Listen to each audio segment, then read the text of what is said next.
So, you want to be on YouTube, eh? Today I want to outline some of the benefits, some of the challenges that you're going to experience if you decide to go on this journey, and whether this is maybe not the right fit for you at all. Sincerely look at yourself and determine whether you want to do this as a hobby or whether you want millions of followers and a lot of money, because I'm telling you that if it's the second reason, you are probably going to be very quickly humbled. And I say this because, sure, I mean, of course, everyone would love to have millions of subscribers and all that. That's great. But unless you're sincerely interested in learning about how to do camera production, how to work with a microphone, how to be a better presenter, on scripting, on coming up with ideas, on learning, constantly learning, on pushing yourself and challenging and editing. People only see the final product, but they don't see the 10 hours that you spend editing. And that 10 hours over time has turned into 8 hours, into 3 hours, into a couple hours. And now I can whip up a video in a few hours and it's good. So it's a learning curve. So do it for yourself, do it for the audience of one that you have. Always assume that it's an audience of one, because you can impact one person. And that's all it really takes for this to be worth it, to impact one person. Initially, your parents and your friends and family, they're going to support you and they're going to love your videos.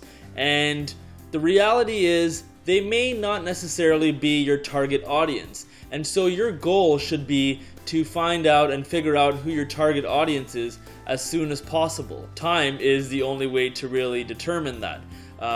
Initially, I thought my audience was one group of people, and over time I've realized that it's evolving into something else. It also depends on the platform. If you want to do YouTube, you want to make sure that you're posting consistently. And I know you will hear this everywhere. It's kind of like, okay, we get it. Yeah, you got to post consistently.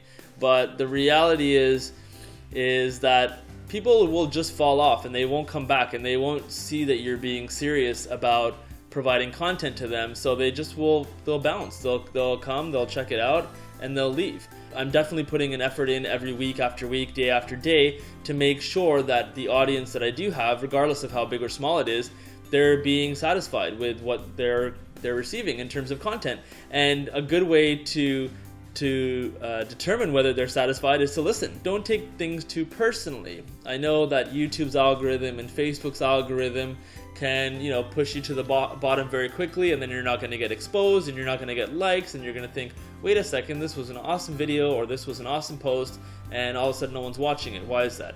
So don't take things too personally.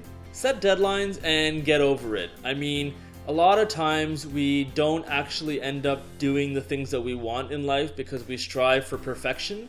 And if you set a deadline and you put it out there, like for me, it's every Wednesday. You can check out my videos every Wednesday. If you don't stick to that, your reputation is going to be ruined. Not ruined, but your reputation, people are not going to trust that you're putting out consistent content. And just think of your favorite TV show.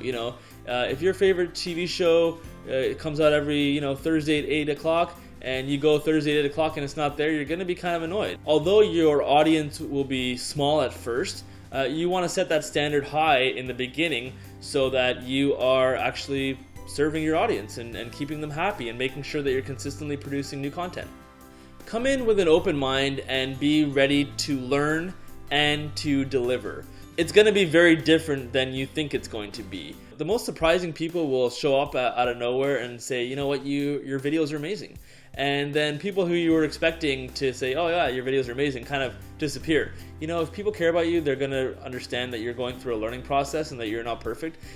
I'm not an expert, so I'm creating a video of how to create a YouTube video from the perspective of not being an expert. I'm a newbie too. I'm 3 months in, and already I've learned some stuff. It doesn't matter if you're not an expert on something, because people are going to appreciate your perspective because it's unique and it's yours. Virtually every single person that I have on Facebook that I have run into over the last few months has brought up Carving Your Niche, has brought up the YouTube channel. Definitely it's going to help to market yourself and brand yourself, and any online actions you do are going to affect you offline, and I've really seen that pretty seriously over the last little while. It's really cool, actually. Also realize that there are a lot a lot of creepers on Facebook and YouTube, and I know the word creeper has a negative connotation. Don't worry, I love creepers. If you're watching this and you don't like this or comment, I still love you. Thank you for watching. And so what I mean by creeper is people that actually watch the video, but they don't really want to have a presence online. And so they know that by liking something, it's going to show up in other people's news feeds, and people will know that they were online and all of that. And that's cool. If you're that person, I totally respect that. That's cool. It's opened up doors for me in a way that I never could have imagined. People on LinkedIn have contacted me, offering me jobs. People on Facebook have connected up with me. Opportunities have come up. There's a story from my old college that they're writing about me, a feature article that they're writing about me. I've been invited to podcasts. I've been invited as a guest blogger. I've been invited to all sorts of things that I know for a fact would not have happened without YouTube. So even in 3.5 months, and the amount of work that I've put into YouTube, it is paying. It's paying off in different ways. So try and don't do it for that though. Do it for yourself. Do it because you love getting in front of the camera. You love sharing who you are with the world, and so that's why you want to do it. And I've always loved filming. I've always had kind of a bit of an itch to want to be on camera. Anyone that knows me growing up knows that. So yeah, just if you're feeling like that, just do it. Your goal is not for YouTube to help you, but for you to help people on YouTube to provide value to them. No one's gonna watch your video unless you're providing value to them and making their lives better. Get over quality. Don't worry about perfection. You don't need a fancy camera and a microphone to make a YouTube video. We all have these nowadays where you can just start filming. And I know it's a bit daunting at first, but the only way to do it is to take the leap and just dive right in. You can never really anticipate malfunctions. You know, I've had times where I filmed videos that didn't record. I've had times where the sound didn't record. You're not gonna always feel and look your best. You know, this morning I shaved and I have a little pimple here. You know what? Who cares? It is what it is. So just realize that if you're putting a consistent video out there, things like this are gonna happen, and it's perfectly okay. People are still gonna appreciate the fact that you showed up. Say thank you to people who have supported you, and also people who you have learned from. So I've watched a lot of videos recently from other YouTubers, including Roberto Blake. He is a great YouTuber about creating YouTube videos. So this video is kind of more up his alley. It's not the usual type of video that I create. So thank you for all the knowledge that you have shared with me during my experience. Other people include Patrick Bet-David at Valuetainment. He runs an awesome YouTube channel, and what I've learned through the course of digesting other YouTube content is that everyone has their own style, everyone has their own challenges, and everyone is working. And as long as you show up and continue to produce, people will respect that. People will respect that you are making an effort to be better. Finally, setting goals. Setting goals has probably been the hardest part for me, which is funny because some of my YouTube videos are about actually setting goals in life. But actually setting goals for my YouTube channel has been a bit of a daunting task for me because I'm afraid I'm not going to get there. So I'm putting some goals out there right now. I want to reach 100 subscribers by May 1st of 2017. I currently have 37 subscribers. And yes, that is not many subscribers considering what people expect coming into YouTube. But you know what? That's fine, because those 37 subscribers, they're the ones that want to be here. They're the ones that want to support. And if you too want to support, you can visit youtube.com/Riaz Sidi. That's RIAZSIDI, my name.